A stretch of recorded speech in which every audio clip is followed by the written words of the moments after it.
You were designed for more, called to a path less traveled.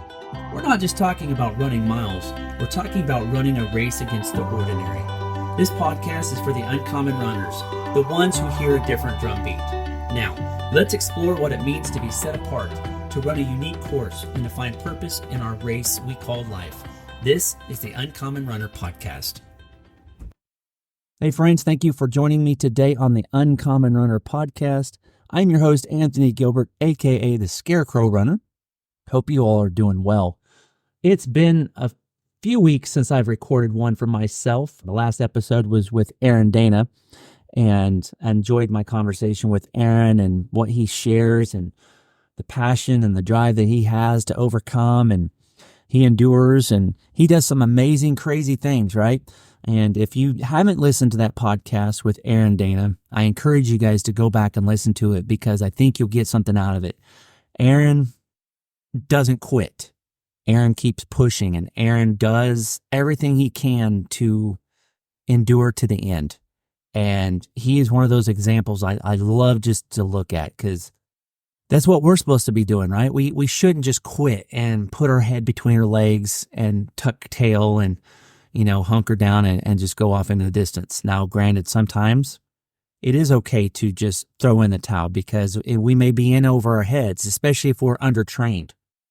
But if you do the right training, if you endure, if you persevere, and you prepare your body for things, then you can do great things and you can go out and you can conquer things.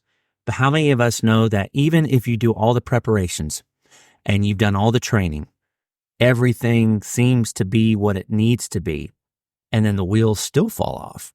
That happens. That happens to all of us. Everybody. It's happened to Aaron before too. Aaron doesn't end up DNFing or failing very often because he does prepare. Mentally, physically, emotionally, he plans it out. He looks at everything. But every runner, every athlete, even the elites throw in the towel at times and they stop and they quit because they know too much has happened or too much is going on or they have an injury or they're sick. It's okay to stop sometimes, guys. And then, even in my own running journeys, right? I've had a few DNFs and, those races where I didn't finish to the finish line didn't mean that I was a failure. It just meant that I needed to regroup and go back to the drawing board and recalculate, right? And relook at everything, reapply what I've been working on and training and trying to figure out. And even if you go back to the drawing board and you think you have it all figured out and you try and you try and you try again, sometimes you go back out and you fail yet again. It happens, right? But if you persevere, if you endure, if you go out and you keep giving it your all, you will have victory and you will have success. It's guaranteed because if you are persistent and you are one that does not quit, that will be rewarded at some point. But you have to do all the preparation, right? You have to do the work. You have to put in the time because you're not going to be able to pick an event that you're wanting to go out and do, say 100-miler. I know that's crazy for some of y'all to think, but even 50 miles or even 100K or a 50K or even a marathon. Heck, even a half marathon like what I'm training for right now. Just because you pick a distance and just because you've done it before and you think everything is good doesn't mean that you can go into it with that flippant attitude thinking, I've done this before and I can do it with my eyes closed, right? No, you still need to do the preparation. You still need to do the training and the work and to lead up to it. You still have to sacrifice time and, sacrifice other things and put work into it. Because if you don't put work in, you will not get rewards later. And what I was alluding to is, I am training for a half marathon to run with my sister and my niece next month. I have ran many half marathons in the past. I've got a 100-mile finish under my belt and, multiple ultras under my belt. A half marathon, it's only 13 miles. But here's the thing, guys. It's only 13.1 miles. Okay, I get it. But you have to put the work in. You have to put effort in and you have to build yourself up to it.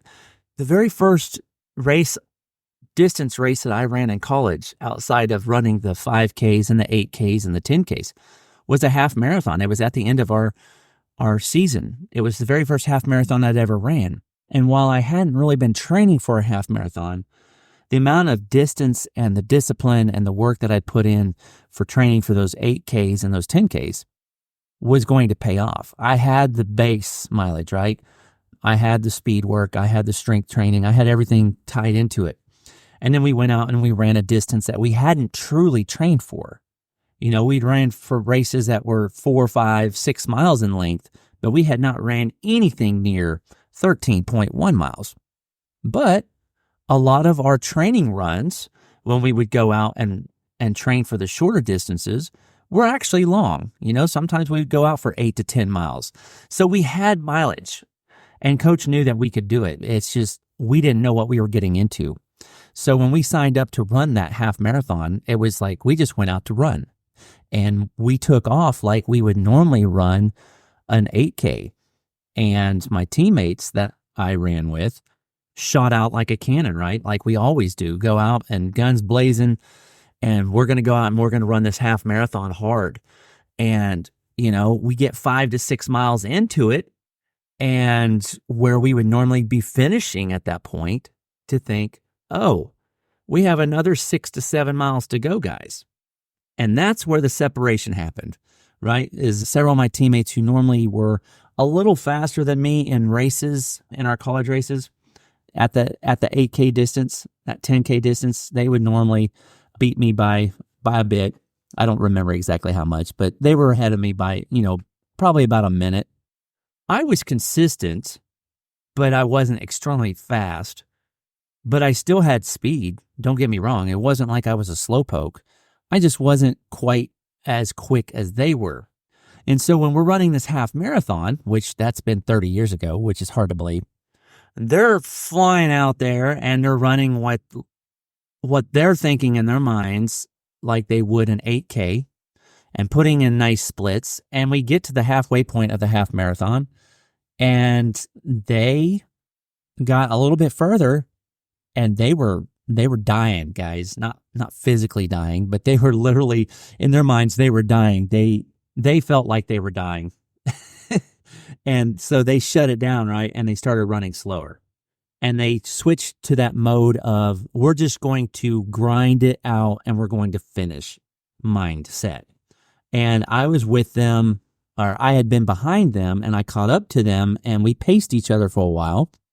And it got to the point where I was like, while I wasn't as fast as them for those shorter distances, I had another gear because I was not at the point of let's just throw in the towel and shut it down and just grind our way out.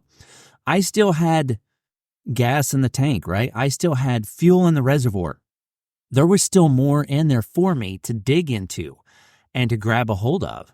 And so I pushed with them, and eventually they couldn't hang, right? It's like I just kept going at the pace that I had been running up to that point. I stayed with it. And in fact, I stepped it up just a little bit more, and I increased my pace. And one of the things that I used during that time that many other runners I know have done before is you put your mind on something that's smaller, right? You don't focus on the big picture. You focus on the mile that you're in. And many of the ultras that I've run, we talk about focus and run on the mile that you're in. Because if you try to tackle the whole, like, for example, the whole 100 miles, it's too much. You're going to completely tweak yourself out because you're thinking about all those miles you have to run rather than the mile that you're in. But if you minimize it, if you shrink your focal point, you can focus on the mile that you're running, and it becomes a little bit like a game, right? It's like if you focus on 1 mile at a time, 1 mile at a time is a lot easier to obtain and to finish than trying to go 6, 8, 10, 12. So what I was doing is there were telephone poles, how they are scattered, especially in the country, about a quarter mile apart. Well, not even a quarter mile apart. I think they're less than that. Anyways, So I started focusing on the telephone poles along the side of the road, and they're spread out a specific amount between each other. And so I was using that almost like fartlek style running, right? I would run from one to the next, and then I would adjust my speed a little bit, and I would change, and then I would go to the next one. And so I stayed consistent with my pace. I didn't run extremely fast, but I wasn't going slow. But now that I look back at it, I was actually moving pretty quick, guys. It's like my time that I ended up with is still my PR to this day.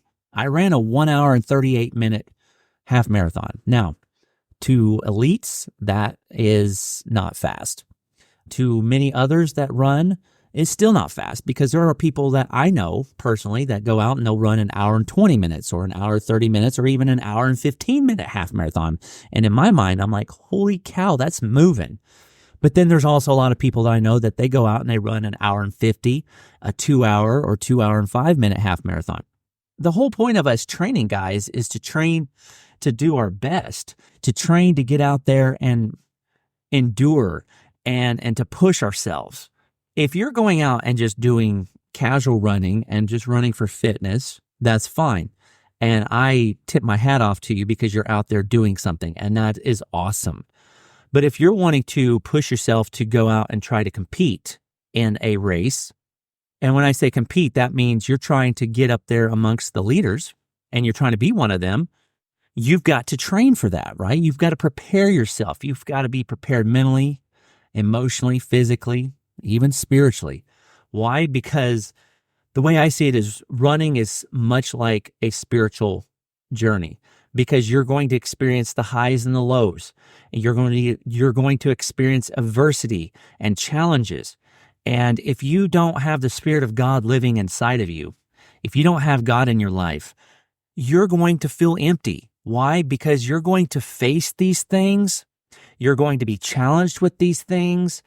And you may feel like a failure during the race, or you may feel like a failure after the race. But the thing is, guys, is when you face this adversity and say something happens during the race and you end up hurt or injured or just didn't finish well, a lot of people get upset, right? And they take it personally and they beat themselves up, and then they're trying to figure out what is missing, what is wrong, how come I can't get where I need to go? Because I know when I'm out running, it's a gift that I've been blessed with. But then I look full circle, right? And I look within myself and I'm like, you know what? Yes, there's some things that I can do better. And yes, I probably didn't give my best effort. But I'm not going to just beat myself up over it, because I've been blessed with a gift. God gives me patience and gives me peace. And so when I'm facing that adversity during a race, if I'm facing those challenges, it's like, okay, God, give me strength to get through this. Give me the peace that I need to conquer and overcome this adversity. And we face these things not because God is sitting there just saying, ha, ha, ha, Anthony, you're going to struggle in this race, and I'm going to throw some challenges your way. No, that's not how he works, and that's not what he's trying to do. But he is there for us to help push us through those hard challenges. That's a thing called life, guys. We deal with circumstances and challenges every day. God gives us opportunities to overcome those things. If he were to just take every obstacle, every challenge, every situation we've ever faced that wasn't great and just took it away from us, guys, we would be in a world of hurt, because if you just give everybody everything that they always wanted, it's going to be a mess. Because if you're going around it, you're spoiled, right? If you've got everything that you want and there's nothing that's ever going to cause you any frustration or anger or bitterness or resentment, you're going around and you think life is great and nothing's ever going wrong. If you had it perfect the rest of your life, guess what? You're still not going to be happy. Why? Well, because there's people out there that they make more money than they will ever need. And guess what? Just because you have everything does not mean that you have everything. You can have all the things that the world has to offer, and yet you're still not satisfied, because there's that desire inside of you that that flesh. Okay, we are flesh. And without Christ, that's it, right? You have that emptiness, but you have that flesh and that desire to want more. That is that pride, that sinful mindset. Okay, we are born sinners, okay, because of Adam and Eve in the garden, and where they ate of the fruit that they were not supposed to eat of, and their eyes were opened and they allowed sin into their lives. Okay, we were born sinners. We have a sin nature. And so we automatically have that internal prideful attitude. Not everybody dives onto that and goes crazy with it, but there is a sense of pride within everybody. And so we have that tendency of, I want more. And if you allow it to overtake you, it will. I want more. I want more. That's not good enough. Give me more. So here's the thing, guys. If we didn't ever have adversity or challenges in front of us, you're still not going to be happy because, gosh, you know what? Man, my life is good. I want more. I want more money. I want more clothes. I want more cars. I want more bigger houses. I want all of this. You see where that's going, guys? It just gravitates, right? It snowballs. You need a car. You need a place to live. Yes, there are needs that we have, and God provides things for us, but within reason, right? It's like at one point it becomes excessive. So point being is I got off on a rabbit trail there, right? Sorry. The point being is when I'm out training and running and having Christ in my life, I have that peace knowing that even if it doesn't go well, it's going to be okay because I'll get to run another day. There will be another day that I can run and try to push myself. And if we don't do our best, if we are blessed with another day, we wake up and we go out and we try to do, our best the next time. I always have the mentality of, I'm not going to go out and kill myself today. I'm just not feeling it. There will be another day to run. Log this as training mileage and we'll move on. I say that because you don't want to just get wrapped up in your run and get just completely frustrated and just allow it to snowball and allow it to just bog you down. Because if you get in a mental funk as a runner, it can stay with you for a long time. And I've been there many, many times where it's like, I just can't get past this. I just can't get through this challenge. I'm having problems hitting a certain mile marker. I'm having trouble hitting a certain time that I'm wanting to run. And so you start to think about it so much that that's all, you're almost becoming obsessed with it, right? It's like, man, if I could just get to the 10-mile mark, or man, if I could just run 6-minute miles again. Friends, if we put so much focus on the things that we want to accomplish, oftentimes we miss the mark. If you continue to put the training in and work hard, yeah, you might hit those and you may not, but don't focus so much on what if. Just go out and enjoy it. And if you do the right training, if you do the preparations, eventually things are going to click, guys, and you will obtain more than you realized you could, okay? So as I've been training for this half marathon, and that's kind of where I went with this whole little rabbit trail dialogue, is I'm training for this half marathon. Yes, most likely I will not hit my PR of 1 hour and 38 minutes. The closest I have come to that was about 7 years ago, and I ran 1 hour and 43 minutes. So that shows me that if I have the right training and the right mindset, yeah, I probably could make a push for that 138. I don't know. As you get older, the body starts to break down. That's a fact. The muscles get tighter. The muscles aren't as strong, And when you've been running for 30 plus years, your body just wears out, guys. That's a fact. That is not fiction. That is fact. Okay? My body's getting tired. My body has a lot of miles on it. Not as many miles as some people, but my body, for what I have, it's getting tired at times. Now, I still have some gas in the tank. Yes, there's still some juice there. And I can still go out and I can still run hard and run somewhat fast at times, but it takes me more time to recover now. What I'm saying is I can go out and do training and I can work towards my goal. But I don't need to be focusing on what my PR was from 30 years ago. I need to be focusing on where I'm at in the season that I'm at right now. As a 49-year-old versus a 19-year-old, I need to stop thinking of, man, I'm going to go out and I'm going to beat the time that I ran as a 19-year-old. Probably not. And is that a realistic goal for me right now? No. What I need to do is I need to focus on where I'm at right now in my training. What can I do and how can I push myself and see what I need to do?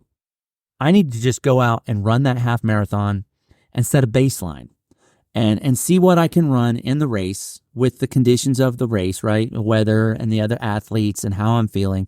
Go out and push myself and get a time, and then I can baseline myself.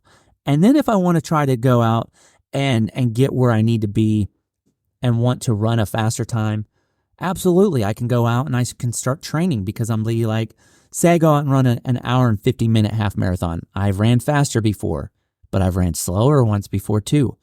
I've got to go out and see where I'm at physically. I've got to go out and baseline myself, guys, because I haven't ran a half marathon in many years. Okay? I don't know what I'm capable of doing right now. I know what I'm capable of doing from the past, but where am I at right now? So I need to go out and baseline myself and set a time that I can work with. And it's much like the 5Ks that I've ran recently. Is I hadn't ran 5Ks in a long time either. And so I went out and I ran a 5K, got my time. And so then I started working my training around that time to see if I could get myself faster, because then I can fine tune my training and get where I need to be, or try to. I started having some success, right? With that first 5K that I ran at the beginning of the summer, and then the next one and the next one, I started shaving time off of my time from earlier in the summer. So here's the thing, guys, is build off of it, right? Find something, baseline it, and then build off of it and build your training around that and be like, okay, I ran an hour and 50-minute half marathon. Now I want to shoot for an hour 48 or an hour 45. Okay, so that I will start working on my training plan to get more speed, right? And to get myself built up for that. So I was out for my run yesterday, and yesterday was more of a speed interval training session. And I've been doing my training, through the summer, and I've had certain different training. I've had different speed sessions sprinkled in over the course of the last several weeks and months. And while sometimes I don't like the speed work, sometimes I love the speed work, because depending on the weather, if it's super hot, the speed work and the tempo runs that I was supposed to be doing earlier this summer were very challenging and pushed me to where at times I had to stop because, one, my heart rate was too high. Two, I just didn't have it that day. And so it's like, okay, I'm going to lock it in and I'm just going to have to go out and try this again a different day, right? It's like, okay, I'll run another day and we'll shut it down today and we'll try it again another day. So last night when I was out for my run, temperatures were about 59 degrees outside.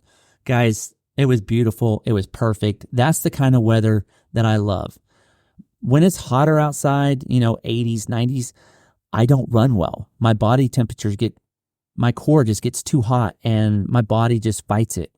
And I struggle when I run in those temperatures. And so I go out and the weather's perfect to me. And my workout was 5 1-mile intervals, and each interval needed to drop down at least 5 seconds per mile.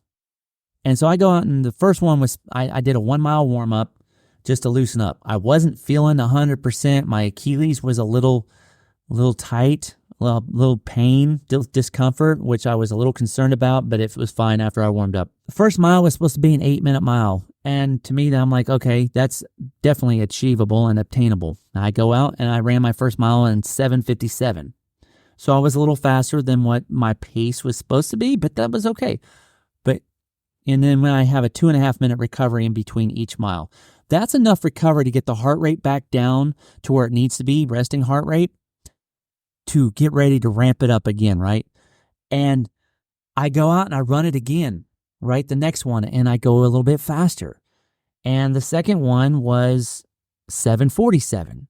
Well, originally it was supposed to be a 7:55. So you see where this is trending, right? It's like I was going faster than what my workout told me I should be doing, but I was feeling good.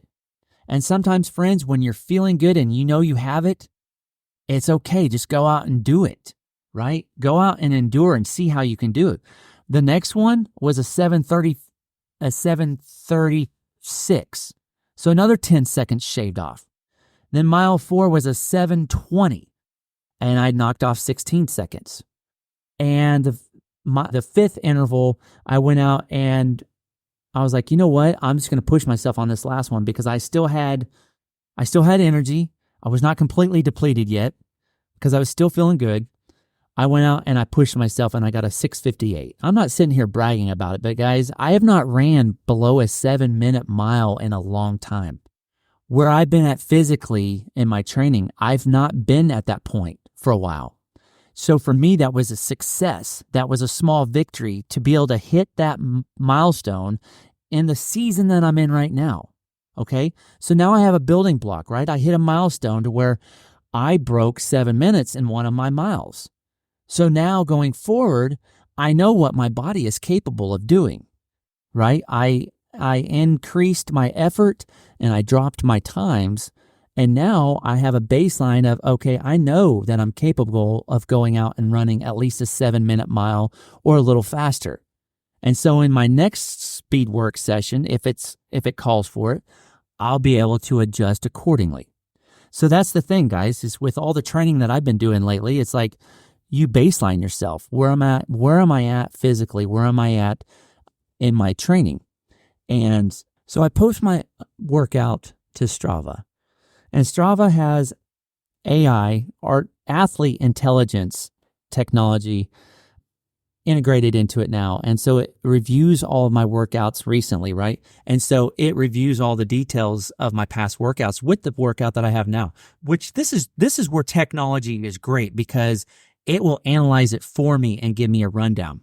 Impressive workout with your fastest average pace in 2 weeks. You pushed hard, hitting your highest heart rate in 14 days and covered more distance than usual. Looks like you really pushed yourself on this road, crushing your recent 30-day pace average by over a minute per mile. The step-down intervals and strong finish suggest that you were focused on building speed and endurance. Your heart rate data shows you spent a good chunk of time in the higher training zones, indicating a solid workout. Keep up the hard work. Your fitness is clearly trending in the right direction. Here's the thing, friends, is my training is building. It's working. And therefore, I'm feeling better on my runs. I have more energy and I have more strength to persevere and push through. And allowing AI to go and look through all of my training over the last month, it's showing a trend that I'm having stronger effort, right? I have a better effort. My heart rate's better. My pace is better. And everything, guys, is trending in the right direction. And so with that being said, I have a baseline. I know where I'm at physically right now, and I can continue to work hard and my efforts will be rewarded. Now, I can't say I'll go out on race day and crush it. I know I'll give a really good effort and I'll crush it as well as I can. There's no promise. There's no guarantee that I'll have the best race ever. But based off of my training, what I can see and what the feedback that I'm getting is that based off of my efforts, based off of my work, and building off of that, I have good results. And it's in front of me, guys. Stats don't lie. Data doesn't lie, okay? I've gone out and I've done the work, and if you go and look at all my work, mile over mile, week over week, I'm trending in the right direction, and that's the goal that I want in my training, right? Is I want to improve, and I want to see improvement, and I'm seeing it. Sometimes we don't see it, guys, when we're out for our runs. It's like, man, am I ever going to break through? Just keep your mind off of those things and just go out and run, right? Go for the love of the run, the gift of the run. Go and enjoy yourself. Don't focus so much on all the data and all the details during your run. Analyze it and critique it after you run. Sometimes we go out for those training runs and we start thinking and geeking out on this is my pace and I got to hit this. And we get so wrapped up in that, then we miss the opportunity in front of us, right? Go out and run and enjoy the gift. Enjoy the outdoors, right? Look at the sunset, look at the sunrise, look at the birds, whatever out there. If you're on the trails, go out and enjoy it, guys. Don't get so wrapped up in the stats. The stats will be there when you're done with your race, when you're done with your run. But while you're doing it, focus on your breathing, focus on what you're doing, and just go run, right? Just get out there and do it.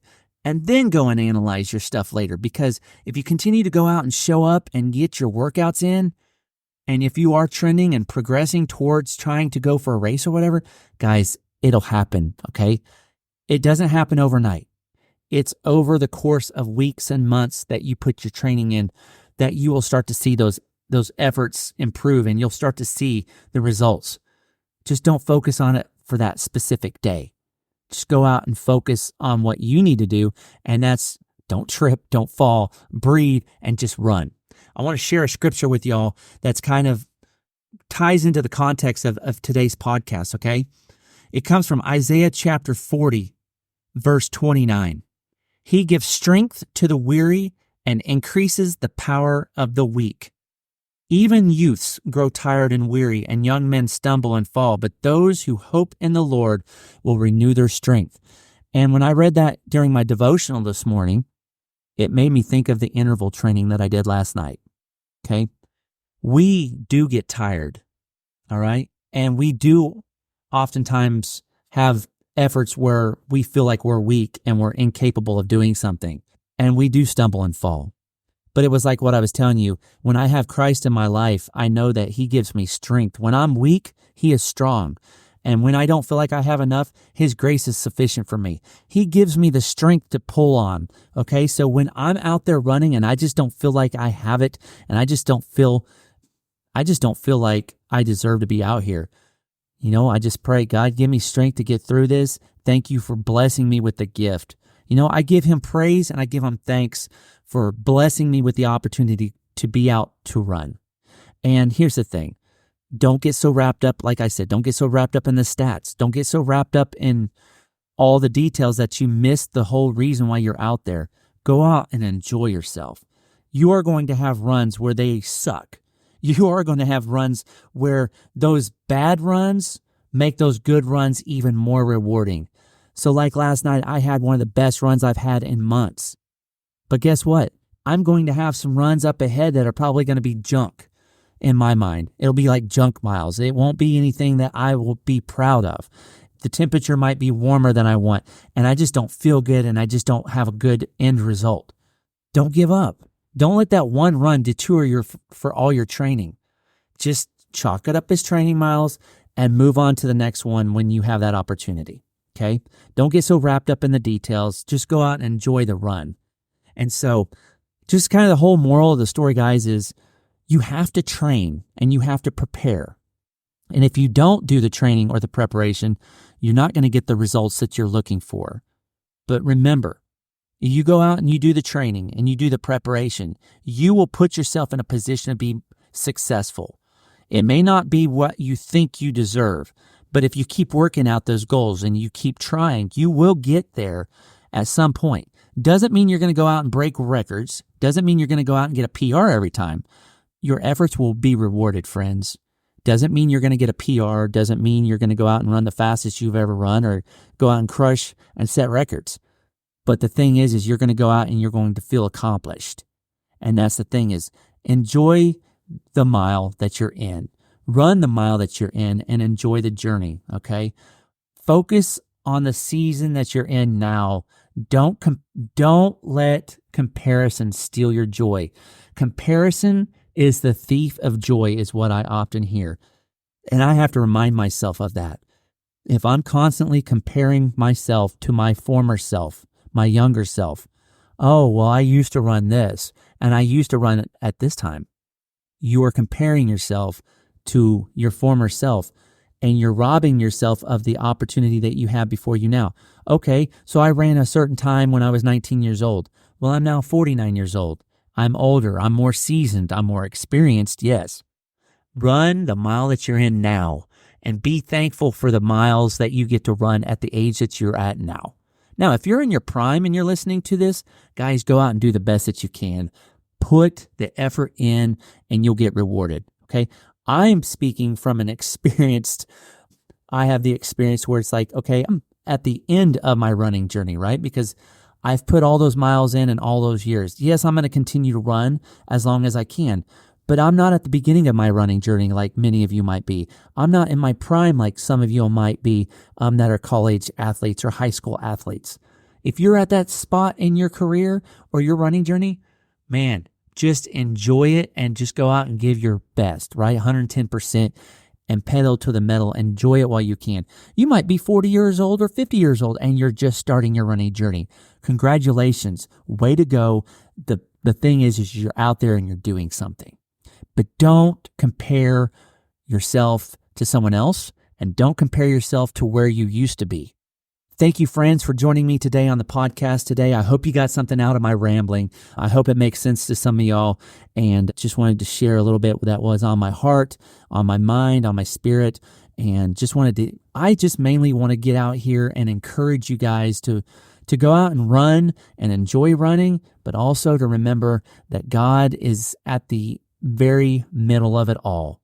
Okay. My focus is on God and God is my source.